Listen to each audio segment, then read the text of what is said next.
Sponsored by Rocket Mortgage. I'm Monica Ricks in New York. Another deadly school shooting, this time in the Midwest. CBS's Jim Crisula has details. Police received active shooter phone calls from Central Visual and Performing Arts High School just after 9 a.m. local time. Raven Terry is a freshman at the St. Louis school. My friend has all blood on her hand, and it was like she seen the shooter, and the shooter came to her and said, "You ready to die?" St. Louis Mayor Tishara Jones. Our children shouldn't have to experience this.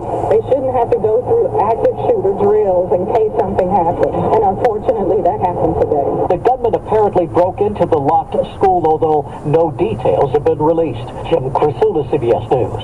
An alleged school shooter in Michigan has pleaded guilty to killing 4 students and injuring 7 others at his high school last fall. Oakland County, Michigan Sheriff Michael Bouchard. Hopefully, at least a small part of today is that the victims don't have to go through the heartbreak of the testimony and the evidentiary presentation of all the stuff that happened that terrible, terrible day. The 16-year-old faces life in prison, and his parents also face charges for buying him the gun.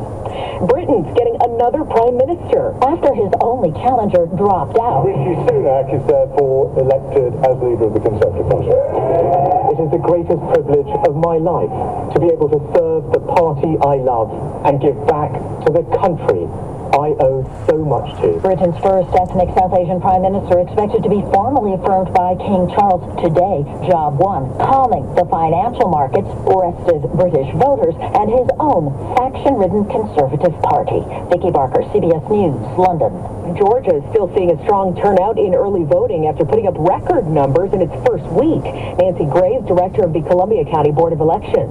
We're getting more aware of how important our local elections are, from the county commission to the state level to the federal level, and I think more people are getting involved in that. High-profile U.S. Senate and gubernatorial races are helping big time when it comes to bringing people out at the ballot box.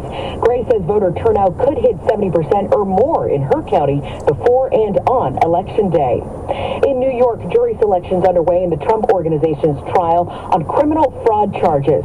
Trump's lawyer, William Brennan, spoke to reporters outside the courthouse this morning. To boil it all down, it's a garden variety tax case, and that's how they should look at it. We should get a jury this week. The judge is telling potential jurors that Mr. Trump could be called as a witness in this case. His company is accused of helping top executives dodge income taxes on job perks like rent-free apartments and luxury cars. This is CBS News.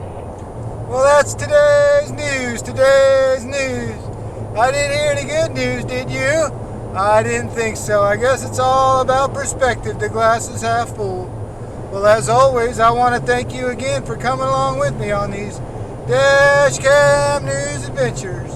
You know the drill. Peace, love, and all that hippie jazz. Bye-bye, everybody.